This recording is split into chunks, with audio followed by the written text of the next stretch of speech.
اور اسی جملے کو بعض حضرات نے یوں بھی کہا رحمت حق بہا نمی جویت، کہ جو اللہ کی رحمت جو بہانے تلاش کر رہی ہے یہ اتنی آسان اور اتنی سہولت سے آپ کو مل جاتی ہے کہ اس کے لیے کوئی قیمت دینے کی ضرورت نہیں پڑتی. بہا نمی جویت، اللہ کی رحمت قیمت نہیں مانگتی، یہ بے قیمت آپ کو فری میں مل رہی ہے. اتنی عظیم نعمت فری میں مل رہی ہو پھر بھی آدمی جو ہے اس سے منہ پھیر لے تو یہ بہت بڑی بدبختی کی بات ہوتی ہے. تو اس پہلے عشرے میں رحمت کی، اللہ کی رحمت بہت زیادہ متوجہ ہوتی ہے، تو اللہ تعالیٰ سے ہمیں رحمت مانگنی چاہیے. اسی لیے یہاں پر جو دعائیں حضور صلی اللہ علیہ وسلم سے رحمت سے متعلق مروی ہے اس عشرے میں ہمیں وہ دعائیں زیادہ مانگنی چاہیے. جیسے ایک دعا ہے آپ صلی اللہ علیہ وسلم نے مانگی ہے، بہت عظیم الشان دعا ہے، یا حی یا قیوم برحمتک نستغیث، اے زندہ ذات جو ہمیشہ زندہ رہنے والی ذات ہے، اور اے وہ ذات جو تمام دنیا کے نظام کو چلانے والی ہے، برحمتک نستغیث، ہم آپ ہی کی رحمت کی فریاد مانگتے ہیں، ہم آپ کی رحمت سے فریاد کرتے ہیں، ہم آپ سے رحمت مانگتے ہیں فریاد کے ساتھ. اصلح لنا شأننا کلہ، یا اللہ ہمارے تمام معاملات کو درست کیجئے. ولا تکلنا الی انفسنا طرفۃ عین، اور ہمیں اپنے نفسوں کے حوالے مت کیجئے، ہمیں اپنے نفس کے حوالے، شیطان کے حوالے مت کیجئے، بلکہ آپ اپنی رحمت کا معاملہ کرتے ہوئے ہماری مکمل اصلاح فرمائیے ہر معاملے میں، چاہے وہ دینی معاملہ ہو چاہے دنیا کے معاملات ہو، ہر ایک معاملے میں ہماری اصلاح فرمائیے. اتنی عظیم الشان دعا رسول اللہ نے مانگی ہے. اس رحمت والے مہینے سے متعلق اس دعا کو ہمیں مانگتے رہنا چاہیے. اگر یہ زیادہ الفاظ یاد نہ ہو سکے تو اتنے مانگتے رہنا چاہیے کہ یا حی یا قیوم برحمتک استغیث. ہم آپ کی، اگر اردو میں مانگ سکتا ہے آدمی تو اردو میں مانگے، اللہ تیری رحمت کے طلبگار ہے، ہم بہت کمزور ہے لیکن آپ کی رحمت بہت عظیم ہے، ہم آپ ہی سے آپ کی رحمت مانگتے ہیں. تو پہلے عشرے میں آدمی کو کوشش کرنی چاہیے، جب آسمان کے دروازے رحمت کے کھل چکے ہیں تو ہمیں اس کے مانگنے میں دیر نہیں کرنی چاہیے. یہ جو دوسرا عشرہ ہے وہ مغفرت کا ہے، بخشش کا ہے، کہ اس میں اللہ تعالیٰ کی مغفرت اپنے عام دنوں سے زیادہ متوجہ ہو جاتی ہے، اور آدمی صرف کہے یا اللہ بخش دے تو اللہ بخش دیتا ہے. وہ اتنا کریم آقا ہے. رابعہ بصریہ رحمہ اللہ نے فرمایا تھا، جب انسان ہاتھ اٹھاتا ہے بخشش کے لیے تو ہاتھ نیچے ہونے سے پہلے اللہ اس کی پوری مرادیں جو ہے قبول کر لیتے ہیں، سبحان اللہ. کیونکہ یہ ہاتھ اٹھانے کی توفیق بھی خدا ہی دیتا ہے. اور آخری عشرے میں ہمیں کوشش کرنی چاہیے کہ آدمی، کیونکہ یہ دنیا تو ہماری فانی ہے اور وہ دنیا ہماری باقی ہے، وہ ہمیشہ رہنے والی دنیا ہے. یہ دنیا ختم ہو کر رہتی ہے، کسی کے 30 سال ہے، کسی کے 40 ہے، کسی کے 50 ہے، کسی کے 60 ہے، اس کے بعد اصل اس کا رزلٹ اسی دنیا میں آپ کو ملتا ہے. تو اب وہاں پر اگر رزلٹ خراب ہوتا ہے تو ہمیشہ کی ناکامی کی صورت میں جو چیز آپ کو ملتی ہے وہ ہے جہنم. تو اتنی بڑی بدبختی سے بچنے کے لیے اللہ تعالیٰ نے ہمیں اس عشرے کو ہمیں دیا ہے. ایک بہت بڑی نعمت بھی ہے یہ آخری عشرہ، کہ اس آخری عشرے کے ذریعے سے ہم اس بڑی مصیبت سے بچ سکتے ہیں. تو ہمیں اللہ سے مانگنا چاہیے کہ اللہ اس بڑی بدبختی سے ہمیں بچا لیجئے. اور دوسرا ایک اور بات میں یہاں کرنا چاہوں گا کہ رحم جس طرح اللہ کا متوجہ ہوتا ہے، جس طرح اللہ مغفرت بہت زیادہ کرتے ہیں، جہنم سے خلاصی دیتے ہیں، تو ہمیں ایسے کام بھی کرتے رہنا چاہیے. اللہ سے مانگنا بھی چاہیے شروع کے مہینے میں یا شروع کے عشرے میں، یا حی یا قیوم برحمتک استغیث. دوسرے میں بخشش مانگنی چاہیے، اللہم اغفر لی، یا اللہ بخش دیجئے مجھے. تیسرے میں مانگنا چاہیے اللہم اعتق رقبتی من النار، یا اللہ جہنم سے مجھے خلاصی دیجئے، یا اللہ جہنم سے مجھے خلاصی دیجئے. اللہم اجرنی من النار، جہنم سے پناہ دیجئے. لیکن ساتھ ساتھ ایسے کام بھی ہمیں کرتے رہنا چاہیے کہ اللہ کی رحمت خود متوجہ ہو جائے. بعض چیزیں ہم مانگتے ہیں اور بعض چیزیں بغیر مانگے بھی اللہ ہمیں دے دیتے ہیں. آپ دوسروں کے ساتھ رحم کرنا شروع کرو، اللہ آپ پر رحمت کی بارشیں برسانا شروع کر دیتے ہیں. ایک حدیث نبوی ہے جس کو حدیث رحمت کہتے ہیں، وہ ہے رحمت سے متعلق. اور اس میں اللہ نے فرمایا ارحموا من فی الارض یرحمکم من فی السماء، تم زمین والوں پر رحم کرو، آسمان والا تم پر رحم کرے گا. تو ہم ایسے کام شروع کریں کہ اللہ کی رحمت، اللہ کی مغفرت اور جہنم سے خلاصی والا انعام اللہ خود ہمیں دے دے بغیر مانگے بھی. ویسے ہمیں مانگنا چاہیے لیکن ہمیں ایسے کام بھی کرنے چاہیے کہ اللہ کی رحمت ہماری طرف خود بخود متوجہ ہو جائے. تو یہ ہے پورا یہ جو 3 عشرے ہے، اس میں ہمیں ان 3 کاموں کی طرف ہمیں پوری توجہ دینی چاہیے، اللہ سے مانگنا بھی چاہیے. اور اگر اللہ نے، اور یہ مہینہ مغفرت کا مہینہ ہے، اگر اس مہینے میں ہماری مغفرت نہیں ہوئی تو اس کا وبال بھی بہت زیادہ ہے. ایک مرتبہ آپ صلی اللہ علیہ وسلم ممبر رسول اپنے ممبر پہ آپ چڑھ رہے تھے، پہلا پاؤں رکھا تو کہا آمین، دوسرا پاؤں قدم اوپر جب رکھا دوسرے سٹیج پہ تو فرمایا کہ آمین، تیسرے پہ جب پاؤں رکھا تو فرمایا کہ آمین. صحابہ نے بعد میں پوچھا یا رسول اللہ، آج آپ کو ہم نے ایک ایسا عمل کرتے ہوئے دیکھا جو ہم نے اس سے پہلے کبھی نہیں دیکھا تھا. آپ نے پہلی سیڑھی پہ بھی فرمایا تھا آمین، دوسری پہ بھی فرمایا تھا آمین، تیسری پہ بھی فرمایا تھا کہ آمین. تو آپ صلی اللہ علیہ وسلم نے پھر اس کا جواب دیا کہ اس وقت جبریل امین میرے پاس تشریف لائے تھے، تو اس جبریل امین نے 3 بددعائیں دی تھی، اور آپ صلی اللہ علیہ وسلم نے اس پر آمین کہا تھا. جب دعا مانگے جبریل امین، آمین کہنے والا پیغمبر رسول ہو جس کا مقام خدا کے بعد دوسرے نمبر پر ہے کہ بعد از خدا تو یہ قصہ مختصر، کہ اللہ کے بعد اگر کسی کا مقام ہے تو پیغمبر حضرت محمد صلی اللہ علیہ وسلم ہی کا ہے. تو آمین اس کا ہو تو اس دعا کی، اس بددعا کی قبولیت میں کیا شک رہ سکتا ہے. تو اس میں ایک دعا یہ فرمائی تھی بددعا کہ تباہ و برباد ہو جائے وہ شخص جس پر رمضان کا مہینہ آ جائے وہ اللہ سے اپنے آپ کو بخشوائے نہیں. تو رسول اللہ نے فرمایا کہ آمین، وہ واقعتاً تباہ و برباد ہو جائے. تو اتنی بڑی وعید اس پر وارد ہوئی ہے، تو ہمیں کم از کم اس وعید سے بچنے کی کوشش کرنی چاہیے اور اللہ سے خوب عبادت کی کوشش کرنی چاہیے، اللہ کی رحمت مانگنی چاہیے، مغفرت مانگنی چاہیے، جہنم سے آزادی کی مانگنی چاہیے ہمیں، اور ایسے کام کرنے چاہیے کہ یہ تمام کام اللہ تعالی ہمیں خود دے دے. تو یہ ہے پورا اس کا نقطہ نظر، پس منظر. ماشاءاللہ. سر اپنے دیکھنے والوں کے لیے ایک اور سوال آپ سے یہ پوچھنا چاہوں گا، یہ بہت دفعہ میرے دماغ میں بھی گھومتا رہتا ہے. بہت سارے لوگوں کو لگتا ہے کہ جب ہم رمضان رکھتے ہیں تو وہ صرف اور صرف ایک منہ کا روزہ ہوتا ہے، نہ کھایا نہ پیا اور روزہ چل رہا ہے ہمارا. تو اس پہ آپ روشنی ڈالیں کہ آنکھ کا روزہ، لباس کا روزہ، جسم کا روزہ، زبان کا روزہ کتنی اہمیت رکھتا ہے، تاکہ ہمارے دیکھنے والوں کو بھی اس کو دیکھ کر سمجھ آ سکے کہ اصل میں روزہ صرف منہ کا نہیں، انسان کے پورے جسم کا ہوتا ہے. سر روزے کی کچھ شرائط ہے، علماء نے بہت سی شرطیں بیان کی ہے. کچھ ظاہری شرطیں ہیں جس کو عام طور پر لوگ سمجھنے کی کوشش کرتے ہیں، جیسے منہ بند کر لیا، کھانا پینا چھوڑ دیا، جنسی خواہشات چھوڑ دی، یہ صبح سے جو ہے شام تک یہ روٹین چلتا ہے. ایک تو وہ روزہ ہے، وہ ظاہری شرطیں ہیں، اس کے لیے بھی شرطیں ہیں جس کے بغیر روزہ ہوتا ہی نہیں ہے. لیکن کچھ باطنی شرطیں ہیں، اندرونی شرطیں ہیں، کچھ روحانی شرطیں ہیں کہ جس کے بغیر روزہ مر جاتا ہے، اس کی کوئی حیثیت نہیں ہوتی اللہ کی نظر میں. مثلا ایک آپ صلی اللہ علیہ وسلم نے جو فرمایا نا، ابھی جو بتائی تھی وہ حدیث سنائی تھی کہ یہ شہر الصبر ہے، یہ صبر کا مہینہ ہے. اب یہ صبر کا کیا مطلب ہے؟ صبر جو ہے وہ 3 قسم کا ہوتا ہے. ایک کہتے ہیں صبر علی الطاعات، ایک آدمی نیکی کرنا چاہتا ہے، نیکی کر نہیں پاتا تو لیکن زبردستی کرنا پڑتا ہے، وہ نیکی زبردستی کرنی پڑتی ہے، تو یہ ہے صبر، دل نہیں چاہ رہا پھر بھی کرنی پڑتی ہے. ایک یہ ہے کہ گناہوں سے بچنا، یہ بھی صبر میں آتا ہے. ایک آدمی کا دل کا ارادہ ہے کہ میں اللہ نے کوئی حکم لازم کیا ہوا ہے، روزہ رکھنا فرض کیا ہوا ہے، وہ نہیں رکھ رہا، تو اب اس سے اپنے آپ کو بچانا اس گناہ سے، یہ کیا ہے؟ یہ بھی صبر ہے. کوئی گناہ کرنے کا اس کو شوق ہو رہا ہے، اس گناہ سے اپنے آپ کو روک رہا ہے، تو یہ کیا ہے؟ یہ ہے صبر. تو یہ شہر الصبر ہے جس کے اندر جھوٹ سے بچنا بھی اس میں ضروری ہے، آنکھ کی حفاظت بھی ضروری ہے، کانوں کی حفاظت بھی ضروری ہے، سوچ کی حفاظت بھی ضروری ہے، اعمال کی حفاظت بھی ضروری ہے.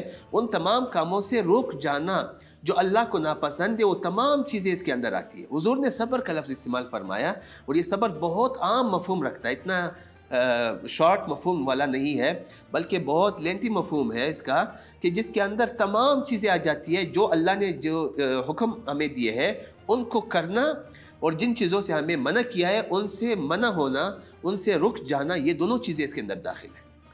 تو محض منہ کو روک لینا، محض کھانا پینا چھوڑ دینا یہ روزہ نہیں ہوتا، بلکہ اس کے اندر باطنی شرطیں بھی ہے۔ وہ یہ ہے کہ گناہوں سے بھی اپنے آپ کو روکا جائے، جھوٹ سے، غیبت سے، کینہ سے، بغض سے، حسد سے، ان تمام کاموں سے بھی اپنے آپ کو جب تک نہیں روکیں گے تب تک ہمارا روزہ صحیح معنی میں روزہ نہیں ہوگا۔ ایک حدیث نبوی ہے، آپ صلی اللہ علیہ وسلم نے فرمایا کہ من لم یدع قول الزور والعمل به، جس نے جھوٹ بولنا اور اس پر عمل کرنا نہیں چھوڑا، جس نے جھوٹ بولنا اس پر عمل کرنا، یعنی اس کے بعد بھی وہ جھوٹ بولتا رہا، اس جھوٹ بولنے کو اس نے نہیں چھوڑا، تو فرمایا کہ فَلَيْسَ لِلَّهِ حَاجَةٌ فِي أَن يَدَعَ طَعَامَهُ وَشَرَابَهُ، تو اللہ کو اس کی اس بات کی کوئی ضرورت نہیں ہے کہ وہ اس نے کھانا چھوڑ دیا ہے، اس نے پینا چھوڑ دیا ہے۔ اس کے کھانا اور پینے چھوڑنے کی اللہ کو کوئی ضرورت نہیں ہے۔ اللہ کو آپ کے کھانے اور پینے کی اہمیت اللہ کی نظر میں تبھی ہو سکتی ہے جب آپ غلط کاموں سے اپنے آپ کو روکیں گے۔ اگر جھوٹ بولنا آپ نہیں چھوڑیں گے، بد زبانی آپ نہیں چھوڑیں گے، طعنہ سازی آپ نہیں چھوڑیں گے، آپ آنکھوں کو غلط چیزوں سے نہیں روکیں گے، افکار کو، سوچ کو، دل کے خیالات کو آپ کنٹرول نہیں کریں گے، تو آپ کا روزہ اتنا ہی نامکمل ہوگا۔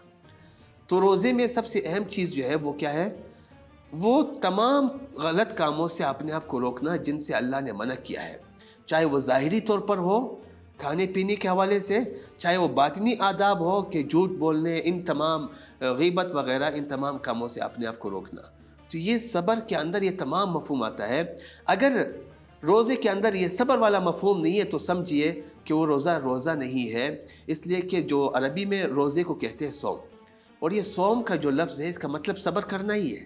اگر اس میں آپ اپنے آپ کو کنٹرول نہیں کر سکتے، روحانی طور پر بھی، جسمانی طور پر بھی، جسم کی جو ضرورت ہے کھانے پینا ہے، اس سے بھی اپنے آپ کو روکنا ہے، اور جو روحانی ضرورت ہے وہ یہ ہے کہ غیبت سے اپنے آپ کو بچایا جائے، جھوٹ سے اپنے آپ کو بچایا جائے، اس کے ذریعے سے روحانیت آپ کی مضبوط ہوتی ہے۔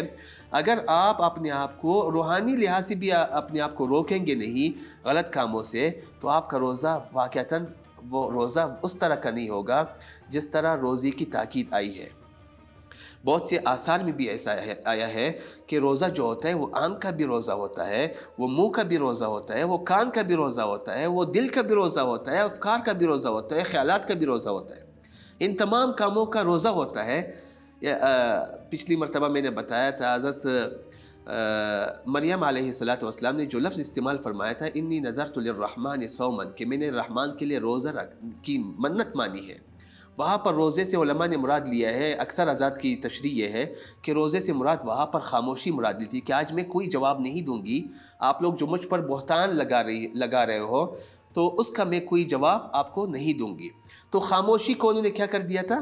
روزے سے تعبیر کیا ہے۔ تو منہ کو کنٹرول کرنا یہ بھی روزہ ہے، زبان کا، آنکھوں کا، تمام چیزوں کا روزہ ہوتا ہے۔ تو انسان کو ان تمام چیزوں کا خیال رکھنا چاہیے، تب بھی وہ مکمل روزہ ہوگا، ورنہ وہ روزہ جو ہے وہ ممکن ہے لنگڑا ہو، ممکن ہے نابینا ہو، اس کے اندر بہت سے اس میں فالٹ آ سکتے ہیں، نقص آ سکتے ہیں، تو وہ پھر اللہ کی نظر میں اس کی اہمیت نہیں ہوتی۔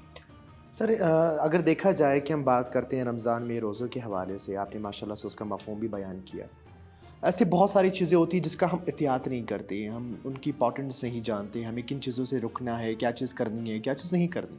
تو سر کائنڈلی اس پہ روشنی ڈالے کہ ہمیں رمضان میں جب ہم روزہ رکھتے ہیں تو کن کن چیزوں کا احتیاط کرنا لازمی ہے؟ جیسا کہ ابھی میں نے بتایا کہ روزے کی کچھ ظاہری شرطیں ہیں، تو عموماً یہی لوگ جو ہے ایک دوسرے سے بیان کرتے ہیں، تو اس میں کچھ شرطیں ہیں جو ہمیشہ ہمیں یاد رکھنی چاہیے۔ روزے کے اندر سب سے پہلی چیز جو ہے وہ ہے نیت، پہلی شرط۔ اگر آپ نے صبح طلوع فجر سے لے کر غروب آفتاب تک اگر آپ نے کھانا پینا چھوڑ دیا لیکن آپ نے نیت نہیں کی تو آپ کا روزہ نہیں ہوا، اس لیے کہ اس کے لیے پہلی شرط یہ ہے کہ آپ روزہ کے لیے نیت جو ہے وہ سب سے اہم چیز ہے۔ بلکہ جتنی بھی عبادات ہے، چاہے نماز ہو، چاہے روزہ ہو، چاہے حج ہو، چاہے عمرہ ہو، چاہے جو بھی عبادت ہو، چاہے جو بھی نیکی ہو، اگر اس کے پیچھے نیت نہیں ہے تو اس کی ویلیو اللہ کی نظر میں کم ہو جاتی ہے۔ نیت کا کیا مطلب ہے؟ جب ہم کہتے ہیں نیت، عموماً جب لوگ نماز پڑھتے ہیں تو نیت پڑھتے ہیں، کرتے نہیں ہیں۔ پڑھنے کا مطلب اور ہے، نیت کی جاتی ہے، نیت پڑھی نہیں جاتی۔ بعض لوگ وہ نیت کرتے ہیں نا تو وہ الفاظ پڑھتے رہتے ہیں۔ الفاظ اپنی دل کی تسلی کے لیے پڑھ سکتے ہیں، لیکن اصل شرط جو ہے وہ یہ ہے کہ انسان دل میں ارادہ کرے۔ نیت نام ہے، یہ عربی کا لفظ ہے، نیت کا مطلب ہے دل کا ارادہ۔ بلکہ بعض اس میں آیا ہے کہ نیت یہ ہے کہ نیت القلب، دل میں کیا آپ کا جو ہے ارادہ ہے اسی کو کہتے ہیں نیت۔ تو اصل پہلی بات تو یہ کنفرم ہونی چاہیے کہ نیت جو ہے وہ دل کے ارادے کا نام ہے، زبان سے پڑھنے کا نام نہیں ہے۔ تو اگر آپ زبان سے کچھ پڑھ رہے ہو، دل میں آپ کا کوئی خیال نہیں آ رہا، تو روزہ نہیں ہوا۔ تو سب سے پہلی چیز نیت کے اندر وہ دل کا ارادہ ہے۔ یہ اتنی اہم شرط ہے کہ اگر اس کے اندر کچھ بھی فطور اور کچھ بھی کمی آئی، کچھ بھی نقص آیا، تو روزہ سارا خراب ہو جائے گا۔ جیسے نماز، ایک آدمی نماز پڑھتا ہے، مطلب یہ ہے کہ وہ اس نیت سے پڑھتا ہے کہ اللہ کو راضی کر لے، کہ اللہ نے یہ نماز مجھ پر فرض کی ہے تو اس کو ثواب ملے گا۔ لیکن اگر وہی نماز وہ اس نیت سے پڑھتا ہے کہ لوگوں کو دکھاؤں گا، تو اس کا سارا ثواب جو ہے وہ ختم ہو جائے گا۔ ایک شخص روزہ رکھتا ہے اس نیت سے کہ اللہ راضی ہو جائیں گے، تو یہ کیا ہے؟ نیت ہے، اس کی نیت صحیح ہے۔ اور اگر وہ نیت اس لیے وہ دل میں یہ ارادہ کرتا ہے کہ لوگ کیا کہیں گے، تو پھر وہ روزہ نہیں ہوا۔ وہ صرف لوگوں سے بچنے کے لیے، لوگوں کی باتوں سے بچنے کے لیے وہ صرف ایک ایکٹنگ کر رہا ہے، وہ روزہ نہیں ہے۔ تو روزے کے اندر سب سے پہلی شرط جو ہے وہ نیت ہے، اور یہ نیت جو ہے وہ بہت اہم چیز ہے۔ اتنی اہم ہے کہ اسی کو ہم اخلاص کہہ سکتے ہیں۔ اخلاص اسی چیز کا نام ہے کہ جو بھی کام کیا جائے وہ صرف اور صرف ایک ذات کو راضی کرنے کے لیے کی جائے۔ صلاح الدین ایوبی رحمہ اللہ کا ایک قول ہے، بہت شاندار قول ہے۔ وہ فرماتے ہیں، بہت چھوٹا سا لفظ ہے، اخلص تنل۔ اگر آپ اپنے اندر نیت کو صاف کر لیں گے تو آپ کو دنیا و جہان کی تمام جتنی بھی فائدے اور جتنی بھی نعمتیں ہیں وہ تمام آپ کو مل جاتی ہیں۔ اس کے جتنے بھی مقاصد ہیں وہ تمام آپ کو مل جائیں گے۔ بس شرط کیا ہے کہ آپ کی نیت کتنی خالص ہے۔ تو آپ اپنی نیت کو خالص کرو، تمام دنیا کی نعمتیں آپ کو مل جائیں گی۔ تو نیت جو ہے وہ بہت زیادہ اہم ہے۔ قرآن مجید میں بہت سی جگہوں پر فرمایا گیا مخلصین لہ الدین، کہ اللہ کے لیے دین کو اور عبادت کو خالص کرو۔ بعض جگہوں پر فرمایا حنفاء للہ، جو کام بھی اللہ کے لیے کیا جائے یکسو ہو کر، اللہ کے ساتھ کسی اور کو شریک نہ کیا جائے، غیر مشرکین بہ، اللہ کے ساتھ کسی اور کی نیت نہ کی جائے، مقصد صرف یہ ہو کہ صرف ایک ہی ذات راضی کی جائے۔ تو سب سے بڑا جو فتنہ آج کل پیدا ہو چکا ہے وہ ہے فتنہ ارضاء الناس، لوگوں کو راضی کرنے کی کوشش۔ اللہ کو راضی کرنے کی کوشش جو ہے اب ناپید ہوتی جا رہی ہے، ختم ہوتی جا رہی ہے۔ تو اس فتنے کو کم سے کم ختم کرنے کی کوشش کرنی چاہیے، اور یہ اسلام کے سب سے جو مین چیز ہے وہ ہے نیت اور اخلاص، یہ اس کے اپوزٹ ہے۔ سر، جیسے آپ نے بات کی نیت کی اور آپ نے بات کی لوگوں کو خوش کرنے کی، ایک بہت ہی چھوٹا سا سوال ہے میرا جو آج کل مجھے بہت چبھتا ہے، وہ یہ کہ جیسے سر افطار پارٹیز کی بات ہو رہی ہے اور بہت ساری جگہوں پہ آپ لوگ دیکھتے ہیں کہ بہت ساری سیلیبریٹیز، میں تنقید نہیں کر رہا، it's just my feedback, تو اس میں بات کی جاتی ہے کہ بھئی آج افطار پارٹی پہ گئے تھے، ہم یہاں گئے تھے، یہاں گئے تھے۔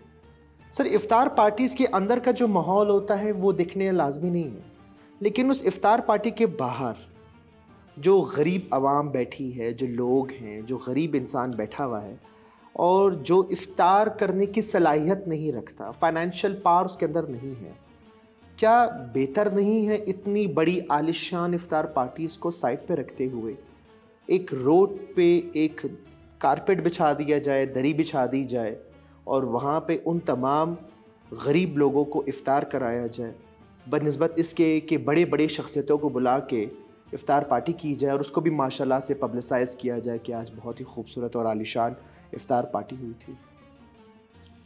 یہ دوسروں کو کھلانے کی اسلام میں بہت زیادہ تاکید آئی ہے، ترغیب آئی ہے، اور ایک بہت ہی اچھا عمل ہے۔ بلکہ آپ صلی اللہ علیہ وسلم پر جب پہلی وحی نازل ہوئی تو اور آپ صلی اللہ علیہ وسلم غار حرا سے اپنے گھر تشریف لائے اور حضرت خدیجہ رضی اللہ عنہا سے آپ صلی اللہ علیہ وسلم نے اس کا تذکرہ کیا کہ زملونی دثرونی، مجھے چادر اڑا دو، پریشان سے تھے، تو اس وقت حضرت خدیجہ نے فرمایا تھا کہ اللہ تعالیٰ آپ کو کبھی رسوا نہیں کریں گے، اور اس میں ایک جملہ یہ فرمایا تھا کہ آپ غریبوں کو کھانا کھلانے والے ہیں۔ تو کھلانے کی صفت انہوں نے بیان کی کہ جو کسی اور کو کھلاتا ہے اللہ اس کو کبھی رسوا نہیں کرتا. تو کھلانے کی بہت زیادہ ترغیب آئی ہے، لیکن کھلانے میں بہت سی شرطیں بھی رکھی ہے. پہلی شرط یہ ہے کہ وہ بطور احسان کے نہ ہو، بطور اس طرح کہ جیسے میں آپ پر احسان کر رہا ہوں اس طور پر نہ ہو، بلکہ وہ ایک آپ اپنی ضرورت سمجھ کر اس کو دیتے ہو کہ دین نے مجھے ترغیب دی ہے اور بطور دین کے آپ اس کو کر رہے ہو.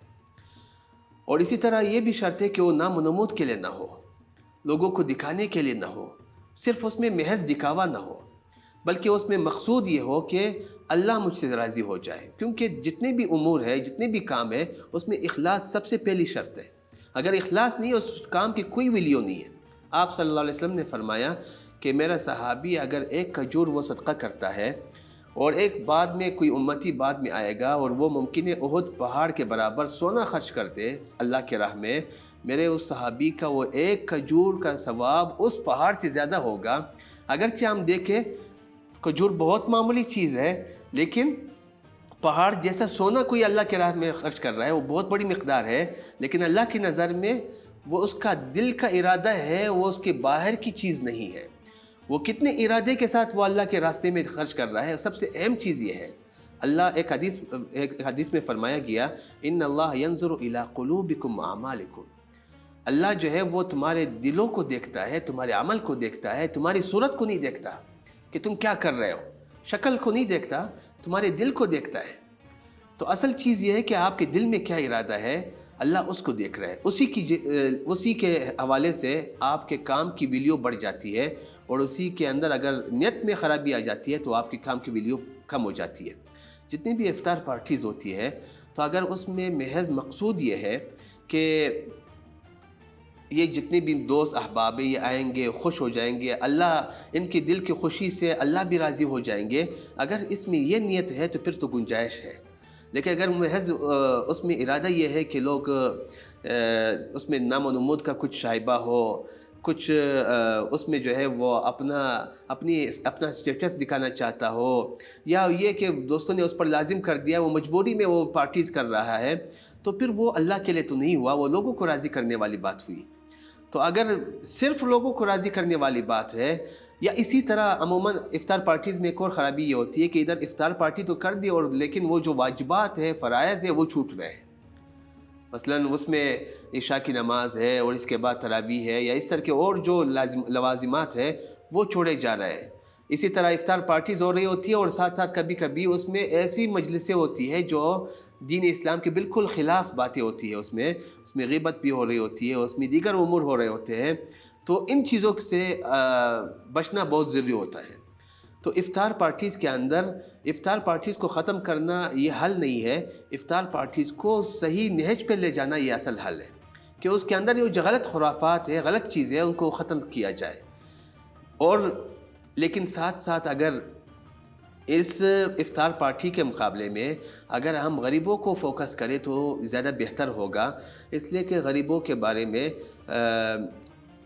بہت زیادہ ترغیبات آئی ہے احادیث میں، اور خاص کر ایسے لوگ جو بے سہارا ہے ان کا سہارا بننا اس کی بہت بڑی فضیلت آئی ہے. تو اس حوالے سے ہمیں اس کی کوشش کرنی چاہیے. اور احادیث میں یہ بھی آیا گیا ہے کہ ایک حدیث نبوی ہے، حضور صلی اللہ علیہ وسلم نے فرمایا من طعم فیہ صائما، کہ جو ایک روزہ دار کو اس رمضان میں کھانا کھلائے گا تو اس کو 3 پروانے ملتے ہیں. 3 پروانے ملتے ہیں. پہلا یہ ہے کہ کان لہ مغفرۃ لذنوبہ، اس کے گناہوں کی بخشش ہو جاتی ہے. تو جو بھی کسی روزہ دار کو کھانا کھلاتا ہے، جیسا بھی شخص ہے، وہ غریب ہے، بے اسرا ہے، خاص کر ایسے افراد، تو اللہ تعالیٰ اس کے گناہوں کی بخشش کا باعث بخشش کر لیتے ہیں. اور دوسرا جو ہے وہ فرمایا کان لہ عتق من النار، یہ کھانا کھلانا، یہ افطار، یہ اس کو جہنم سے آزادی دلواتا ہے، جہنم سے آزادی دلواتا ہے.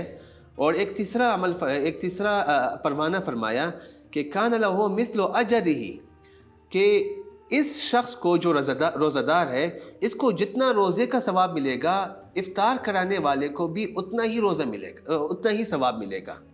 صحابہ نے پوچھا یا رسول اللہ کبھی کبھی ہمارے پاس اتنی طاقت نہیں ہوتی، اتنا بس نہیں ہوتا کہ ہم ان کو اتنا زیادہ کھانا کھلا سکیں، ہم غریب ہیں. تو غریبوں کو ترغیب دی گئی ہے کہ وہ بھی دوسروں کو کھانا کھلائے. تو صحابہ خود غریب تھے، فرمایا یا رسول اللہ ہم کبھی کبھی خود اتنی طاقت نہیں رکھتے، اتنی استطاعت نہیں رکھتے کہ ہم دوسروں کو کھانا کھلا لیں. تو آپ صلی اللہ علیہ وسلم نے فرمایا ایک کھجور کھلا دو، ایک گھونٹ پانی پلا دو، اس کا روزہ جو ہے وہ اس سے ٹوٹ جائے تو اس کا بھی اتنا ہی اجر ہوگا، اس کو بھی یہ 3 پروانے ملیں گے. تو اتنی ترغیب آئی ہے احادیث میں افطار کرانے کی. تو خاص کر ان لوگوں کو ہمیں فوکس کرنا چاہیے جو غریب اور بے سہارا ہے، اور ان لوگوں کو جو ایسی مجلسیں ہیں جو روزے کے مقاصد کے منافی ہے، خلاف ہے، خاص کر جیسے کہ افطار پارٹیز میں ہوتا ہے، تو ان کاموں سے ہمیں بچنے کی کوشش کرنی چاہیے. تو یہ چونکہ نیت سے متعلق بات آ رہی تھی، تو پہلی شرط روزے کے اندر وہ ہے نیت. تو ہمیں سب سے زیادہ توجہ نیت پر کرنی چاہیے. ایک حدیث میں فرمایا گیا کہ انما یبعثون علی نیاتہم، لوگوں کو قیامت کے دن ان کی نیت کے مطابق اٹھایا جائے گا.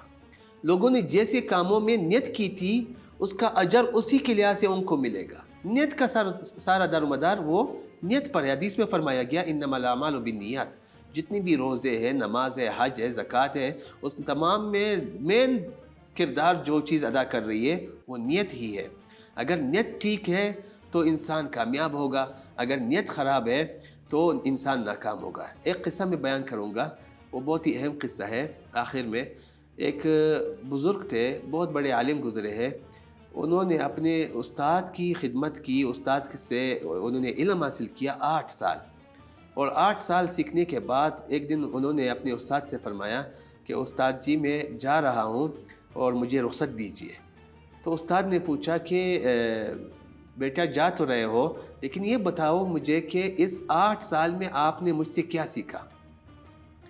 تو شاگرد نے کہا کہ استاد جی میں نے صرف ایک چیز سیکھی ہے. تو استاد کو پہلے غصہ آیا، ناراض ہوئے کہ بھائی 8 سال میں صرف تم نے ایک ہی چیز سیکھی ہے، اور پھر جواب دیا. پھر پوچھا کہ بیٹا وہ بتاؤ وہ کیا چیز آپ نے سیکھی ہے؟ تو کہا میں نے آپ سے نیت کرنا سیکھی ہے. تو پھر استاد نے جواب دیا کہ بیٹا آپ نے بس سب کچھ حاصل کر لیا ہے. تو اگر آدمی نیت سے سیکھ لے، نیت کرنا شروع کر دے، ہر کام سے پہلے ایک نیت نہیں مختلف نیتیں اس میں کرنا شروع کرے، تو اس کا اجر اتنا زیادہ بڑھتا جائے گا، کیونکہ اعمال کا دار و مدار وہ نیت پر ہے. روزے کے اندر اور بھی بہت سی شرطیں ہیں، لیکن اس کو ہم انشاءاللہ اگلی قسم میں رکھیں گے. تو پہلی شرط جو ہے وہ سب سے زیادہ اہم تھی. ایک چیز مجھ سے رہ گئی نیت سے متعلق. بہت سے لوگ جو ہے وہ صبح جب نیت کرتے ہیں وہ دعا پڑھتے ہیں، وَبِصَوْمِ غَدٍ نَوَيْتُ مِنْ شَهْرِ رمضان. یہ دعا جو ہے وہ منقول ہے، پہلے سے یہ دعا آتی آ رہی ہے. تو لوگ اس کی بہت پابندی کرتے ہیں، اور لوگ سمجھتے ہیں کہ اگر یہ الفاظ ہم نہیں پڑھیں گے تو ہمارے روزہ نہیں ہوگا. تو یاد رکھیے، پہلے بھی میں نے یہ بات کی کہ روزے کی جو نیت ہے وہ پڑھی نہیں جاتی، وہ کی جاتی ہے. البتہ یہ جو الفاظ ہے، یہ ان الفاظ کے بارے میں علماء نے فرمایا ہے کہ الفاظ ثابت نہیں ہے حضور صلی اللہ علیہ وسلم سے. اگر یہ الفاظ ثابت ہوتے تو پھر ان الفاظ کے پڑھنے پہ ثواب ملتا، سنت کا ثواب ملتا. چونکہ یہ الفاظ ثابت نہیں ہے، لیکن ویسے آدمی کو پڑھنے میں کوئی حرج نہیں ہے.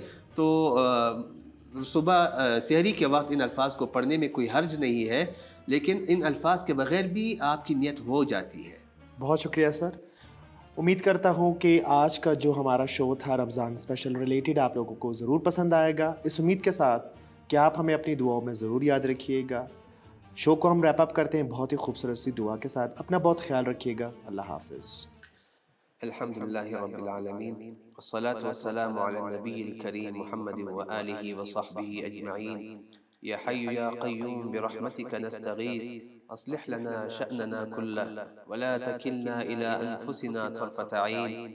اللهم وفقنا لما تحب وترضى من القول والفعل والنية والهدي إنك على كل شيء قدیر. یا اللہ رمضان کا مہینہ بہت بابرکت مہینہ ہے، آپ کے نبی نے فرمایا تھا کہ شہر عظیم و شہر مبارک، یہ بابرکت مہینہ بھی ہے اور یہ عظمت والا مہینہ ہے۔ یا اللہ اس کے اندر جتنی بھی خیریں ہے وہ ہمیں نصیب فرما، اور جتنے بھی اور برے کاموں سے اور ایسے کاموں سے اللہ ہماری حفاظت فرما جن سے آپ ناراض ہوتے ہیں۔ اللہم انا نسألک رضاک والجنہ ونعوذ بک من سخطک والنار، وصلی اللہ تعالی علی خیر خلقہ محمد وآلہ وصحبہ اجمعین برحمتک یا ارحم الراحمین۔